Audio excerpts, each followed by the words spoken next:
Mēs atrodamies Kuldīgas novada Rendas pagasta Kroņarendā. Tur tagad kādu kilometru uz priekšu, tur ir mans zemes gabaliņš, iegādātais par sūri grūti pelnīt naudiņu. Un lūk šī te sistēma elektropārvades iekārta, kas ir 20 kV. Te viņi atnāk no līdz šim te transformatoram, kas ir kreisajā pusē. Un pusotru kilometru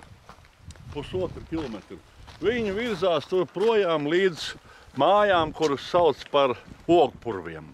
Tur ir atkal transformators. Un tad no turienes vajadzēja vilkt atkal kilometru vairāk, kaut kur par kilometru vairāk, jā, bišķīt, kabeli līdz tai vietai, kur man tā būdiņa būs. Bet paradoks ir tas, ka šeit šo esošo koku stabu vietā, lūk, pilnīgi jauni, jūs redzat, ja?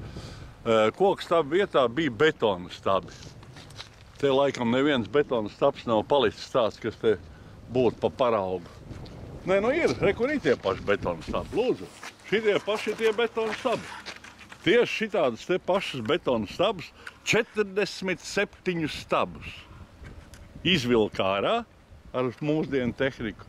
Un burtiski tajā pašā caurumā ielika iekšā nepūstošs. Kāpēc tas tika darīts? Jo tie betona stabi bija ielikt 1990. gadā, un tie esot nokalpojuši savu mūžu.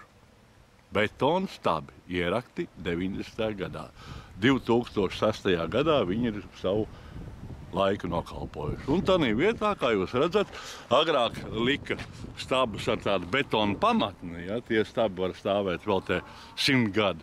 Bet tagad ir jauna tehnoloģija, jauna metode, koku stabus iebāzt tādā pašā caurumā bez betona pamata. Nu, respektīvi, lai viņi ātrāk sapūst, ātrāk būtu jāmaina atkal kaut kas.